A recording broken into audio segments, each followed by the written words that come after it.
Est-ce que tu es capable de prendre une feuille et un stylo et attester sur cette feuille que tu vas vivre plus de 80 années? Moi, je ne peux pas. On ne sait même pas si on va vivre demain. Subhanallah. Et même si demain, de part, alhamdulillah, tu as une bonne génétique, tu es en bonne santé, en général, même tes aïeux ont vécu plus de 80 années, et que tu peux prendre, entre guillemets, ces arguments-là pour me dire que tu peux vivre ces années-là, bah sache que même si tu vis ces 80 années, eh ben, il y a 25 ans, 27 ans qui vont passer rien que dans le sommeil. Je ne te parle même pas des moments d'insouciance, je ne te parle même pas des moments où tu te nourris et où tu as des autres occupations, où tu travailles, etc.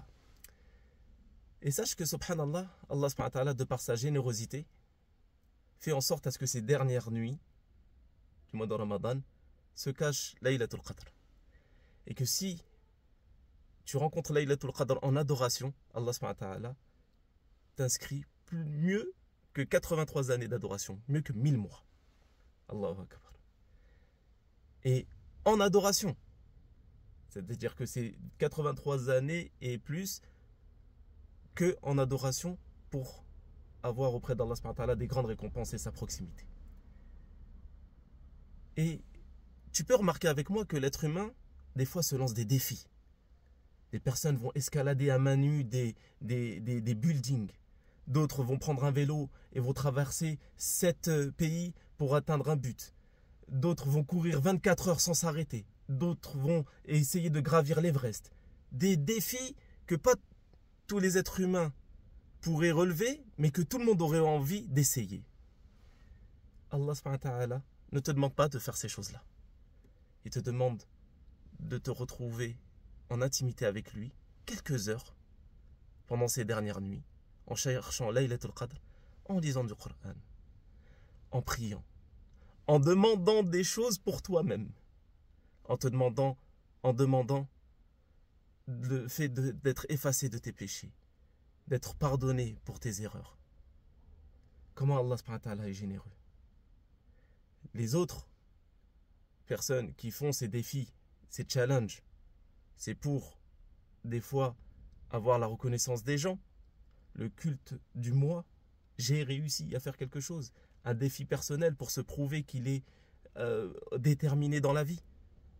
Mais pourquoi on n'a pas cette détermination-là lorsque c'est pour notre éternité, lorsque c'est pour avoir les récompenses meilleures auprès d'Allah subhanahu wa ta'ala? Donc c'est des moments où je vous invite et je m'invite à faire des efforts, quelques heures par nuit, pendant ces 10 dernières nuits, en demandant à Allah subhanahu wa ta'ala de nous pardonner nos péchés, de reconcrétiser notre tawhid en lisant le Coran, en faisant du dhikr, en disant les paroles La ilaha illallah, Allahu Akbar, Subhanallah, Alhamdulillah, en demandant à Allah subhanahu wa ta'ala avec les invocations légiférées de nous pardonner nos péchés. C'est celui qui efface les moindres erreurs, qui fasse qu'on soit affranchi de l'enfer. 10 nuits, quelques heures, pour pouvoir atteindre ces 83 années et plus de vie exclusivement dans son adoration. Alhamdulillah, on s'enjoint aux bonnes œuvres. Et vous pouvez aussi faire des dons, faire des sadaqat. Vous pouvez faire des sadaqat autour de vous, en priorité, des gens que vous connaissez qui ont besoin. Ensuite, l'association Nouvelle Optique est une alternative. Vous pouvez nous confier des dons, on fera en sorte à ce que les ayants droit en bénéficient et que cela soulage énormément de personnes. Donc n'hésitez pas à invoquer Allah subhanahu wa ta'ala pour nous. Demandez à Allah subhanahu wa ta'ala de nous affermir dans notre travail, de nous pardonner pour nos erreurs et soutenez nos actions comme vous pouvez. Jazakumullahu khaira. Assalamu alaikum wa rahmatullahi wa barakatuh.